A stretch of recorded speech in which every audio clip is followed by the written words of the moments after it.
husband for the first time and knew, I said at the beginning of the hour, I felt this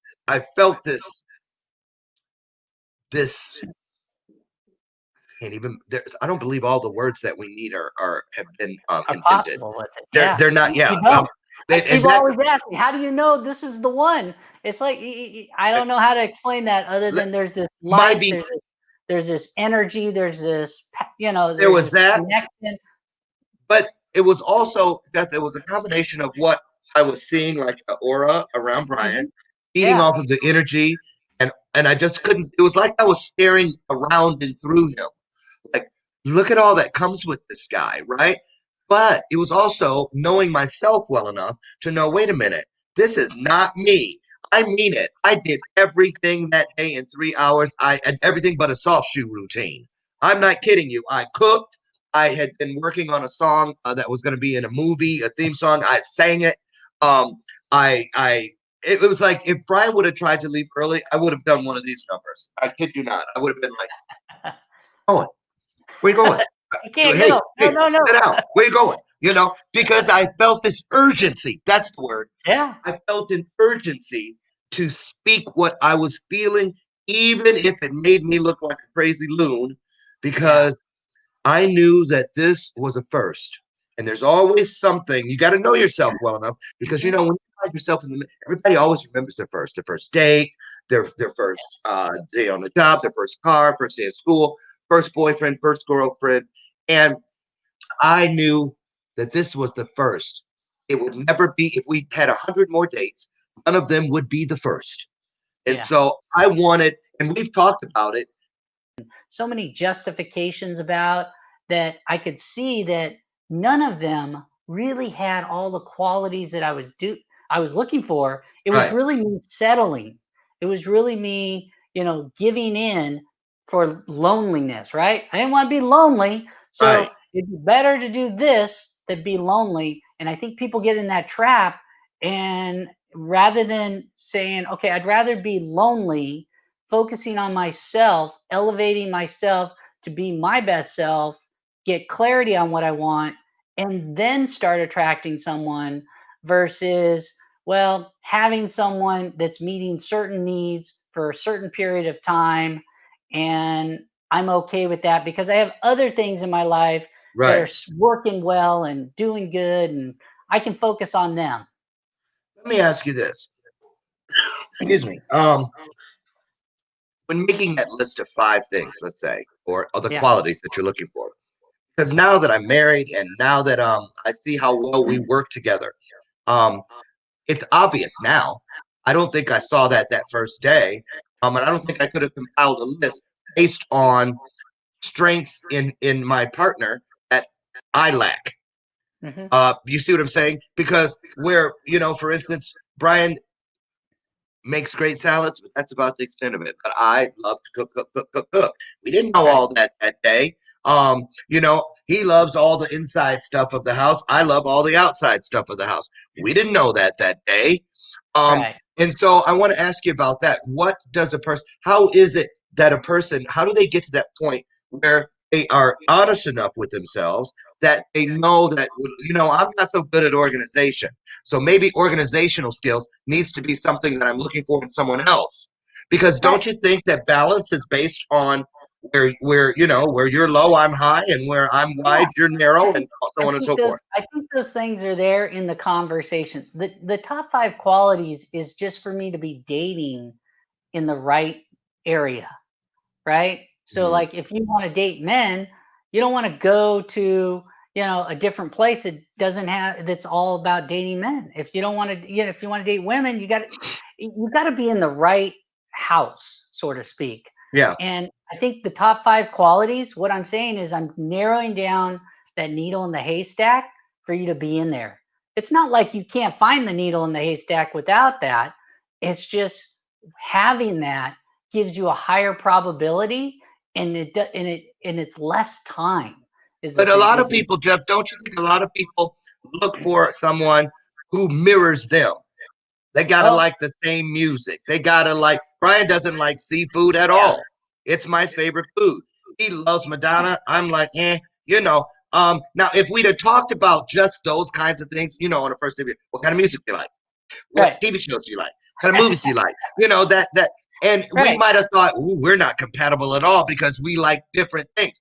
But really, that's what makes it work for us. It Is does. that It does.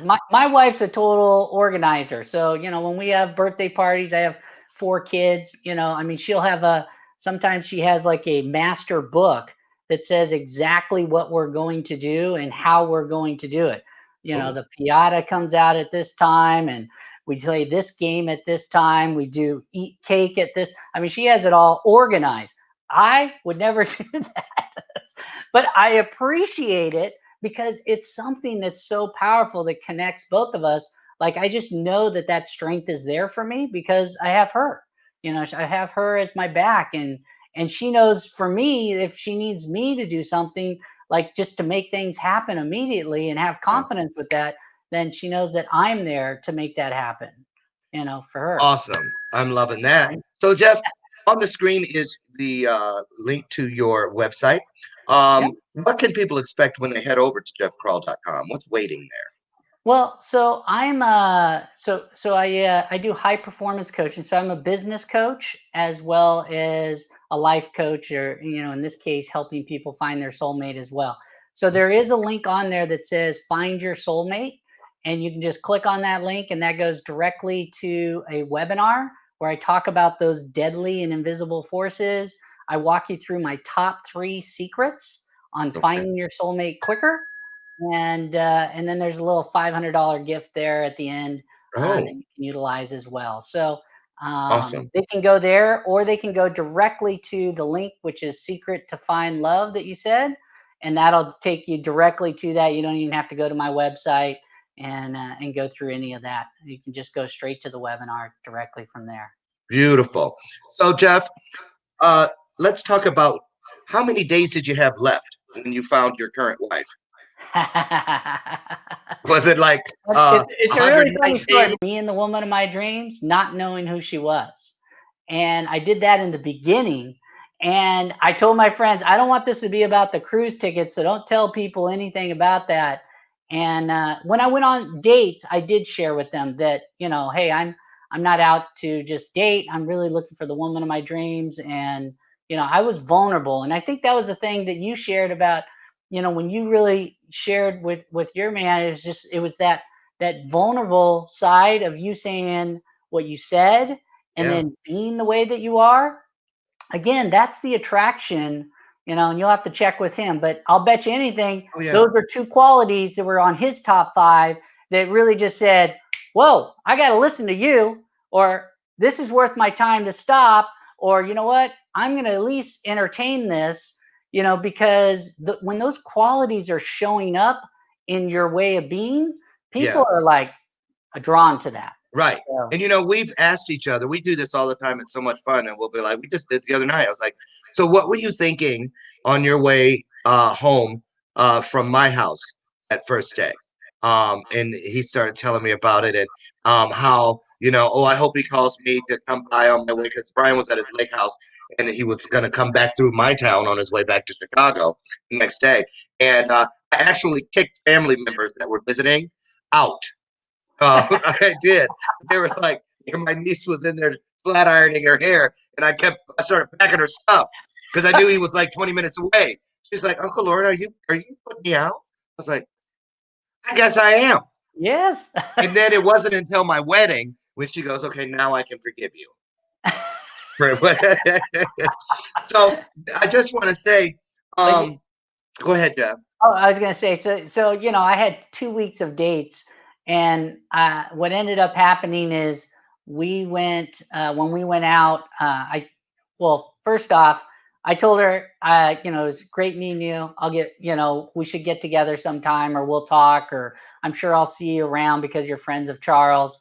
And then she actually came to an event that I talked to her about. When we were talking, I was like, oh yeah, I'm at this personal development course, and I'm doing this next week or whatever. She just came, and her friend told her, man, he really liked you. And she's like, no, no, no, he didn't really like me. He didn't even ask me out. And he's like, no, no, no, he liked you. I could tell when you guys were talking, there was a connection. And so he's like, you need to go down there and just go hang out with them for the night, at this personal development course. And so he's like, oh, okay, well, and then so she showed up unannounced. And that was another thing, because that quality of being bold and just showing up, and so that's what I did. I called her up, but we went and had coffee and then dinner, and then the next day I had to call 2 weeks of dates, and I literally Cancel. called them all the next day and just said, I Founder. just, it's not fair if I go out on a date with you thinking of someone else that I really know right now feels like my soulmate, and I Wow. need to proceed that. And almost all the women were like, "Oh, well, thank you so much for being honest. If that doesn't work out, you better call me back." Things like that, because I was Hmm. I was just truthful with them, each and every So, one. so how long after you guys started dating did you actually get married? It was about a year and a half, a year, few months. I mean, it And how wasn't. long have you been married now? We've been married 13 years now. So Wow. Not yeah, not two or three, yeah, and 13. that's right. And she had a daughter that was 8 when we met. So that was one of the reasons why it was a year and a half. Is we really wanted to make sure that she was like Okay on with board with everything. this as well. And it was Okay. funny because my wife said, "You're the first person that I would actually want to introduce my daughter to." Yeah. And That's a big sign for a lot of women who have children, yeah, and I whether and they I feel love that comfortable. part too, because there's so many single parents out there now, because like we talked about earlier, they settled and then for some reason they broke up, and because they ended up settling in a relationship, and Hmm. now they're single, or something happened tragically, and those single parents, they have a whole different mindset that I Yeah. work with, Yeah. that they're dealing with. And the good part is my wife was in that mindset, so I've gotten to learn a lot about that as well. So, Jeff, as we near the final couple minutes of this interview, And really work and keep working on it. I mean, yeah, babies don't just walk, they they crawl got first. to practice That's right. crawling, That's right. falling, crawling, falling, and you're walking now, so you already know how to do it. It's Right. just a matter of, don't let that belief stop you from not being able to find your soulmate. There it goes. There it is, everybody. So listen, Jeff, I want to thank you for joining us here today. That was a very rapid hour. It flew by. If any of you would like to continue this dialogue with Jeff, on the screen is the pathway to do that. And go over, take a look, and you might just be surprised. Don't give up. Hold on to it. If this is something that makes you feel all giggly and bubbly inside, then perhaps your soulmate is closer than you could ever believe. In order to see a blessing, in order to be a blessing, you've got to see a blessing. So start by looking in the mirror. You can see that blessing there. So will the rest of the world. I'm Lauren Michaels Harris. I want to thank you for joining me. Tomorrow morning, we've got Jessica Sanchez. Oh, no, no, no, no. Wait a minute. Where is it? Okay, wait a minute. It is Jessica that was on the show with us tomorrow. Yeah, Jessica Sanchez is here tomorrow, everybody. So I want to welcome you back and ask you if you can, God willing, to join us at 8 a.m. Central Standard Time. And we're going to do it all over again. Jeff Crawl, it was just one of the most enlightening shows I think I've ever done. So thank you so much for instilling a belief in those who may have lost it, that there is such a thing as soulmates, and yours is out there somewhere. Have a great day, everybody. Get out there and do what we do. Love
Welcome home, where we provide information, inspiration, and motivator after motivator after motivator here on America's Next. I have Antonia Williams with me today. How you doing, Antonia?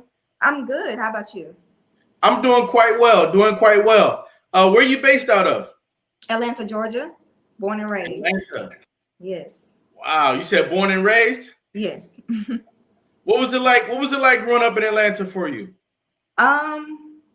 Well, I say that we were homeless when I was a child. So I was about Whoa, 5 or 6. whoa, whoa, whoa, whoa, whoa. Let's take this from the very beginning. Where did you live first before you became homeless? Okay. On the west side of Atlanta. Yeah, Okay. mainly on the west side of Atlanta. Yeah. Okay, you were living on the west side of Atlanta. Was that easy for you? Was it rough for you? What was it like there? It was like I said, we were homeless, so it wasn't kind of rough. Okay. Yeah. Okay. And so as how old were you during this time when y'all were homeless? I'm about 5 or 6 years old. Okay.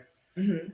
Good morning, everybody. Welcome to this installment of America's Next Motivator. We're talking to a young woman who she's been a diamond in the rough from the very beginning. As you can see, as soon as she starts telling her story, she's already talking about hardship. I'd like for you guys to take a moment to share this stream, invite a friend, invite a family member, invite a teenager, a young adult to be a part of this episode with us as we get into this conversation.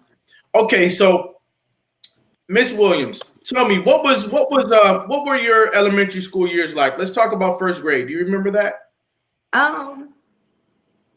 No, I don't. I'll say I probably remember up until I just don't remember what it was. Okay. Yeah. And your parents are very supportive? So my dad, we became homeless because he left us and stuff like that. So that's how the homelessness started. So it was really just my mom. She was the main supportive person. She basically molded me into who I am today. So your father left you all, and then you and your mother went into warrior mode. Is that right? Yes, and it's 6 of us. She has 6 kids. Oh wow. Okay. And are you the oldest, middle child, or youngest? I'm the fifth youngest, and it's my little brother under me. Wow. Mm-hmm. How old is your oldest sibling? My oldest sibling, he is 31, I believe. Okay. Yes. Okay. I'm already inspired by this conversation. Mm-hmm. Just the strength and the mentality that y'all apparently took on at such an early point in your life is already an inspiration for me. To me, like giving back, that's a big thing. And my mom teaches us that a lot, to give back, especially, don't ever forget where you came from. Always, keep going back, always support the community, especially, Black communities at that. And so just basically giving back and helping others. Sure. So can you describe your first time speaking? Do you remember that? Yes, I do. All right. So like I said, I was 12 years old. My first time was at the SCLC Youth Oratorical Contest. It's the Southern Christian Leadership Conference. And so the whole event or the whole theme was nonviolence. And so I had to write about, stopping the youth violence. And so I did really good. I actually won first place. And so after that, I was like, you know what, this is my thing. I can roll with it. And that's what I did. So. Wow. So for those of us who might not know what an oratory contest is, can you explain that? Yes, it's just a speaking contest, basically. Okay, speaking contest. Mm-hmm. And they give you a topic? Yes, so it was nonviolence, and it was stopping the youth violence.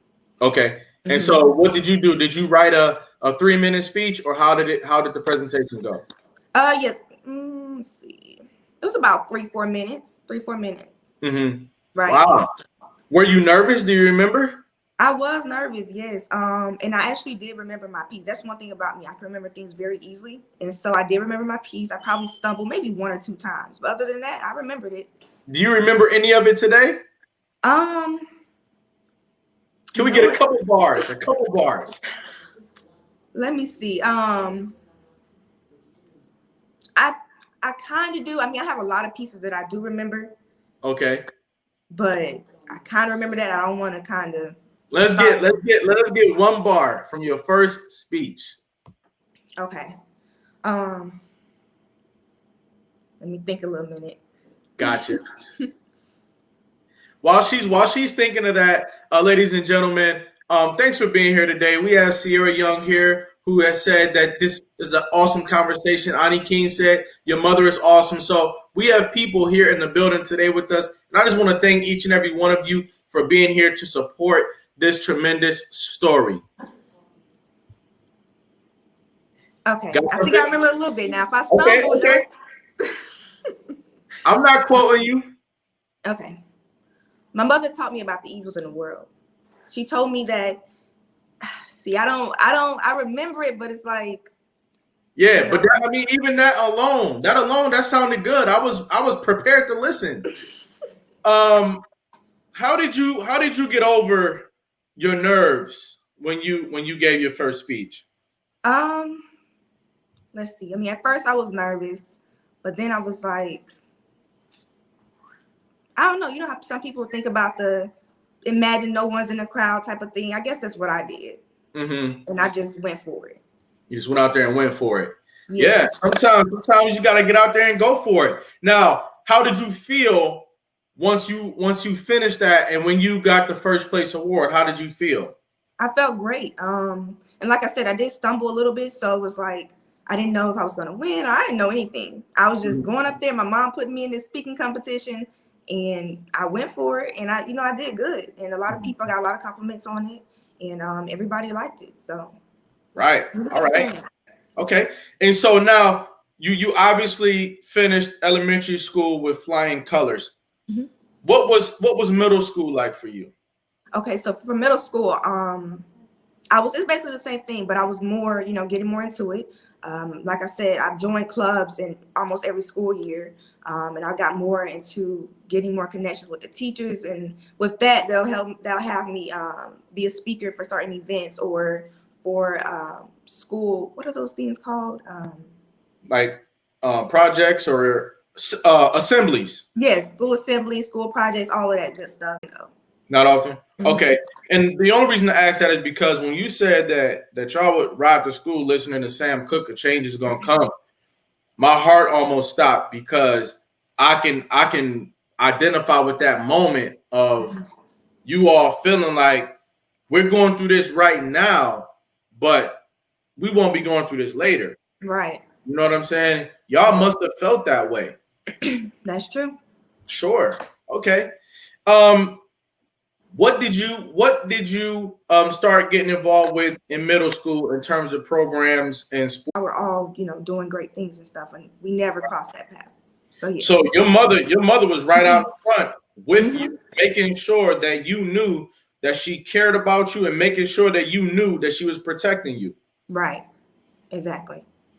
What would you say to mothers out there or fathers out there who are not in their children's lives? I feel like they need to be.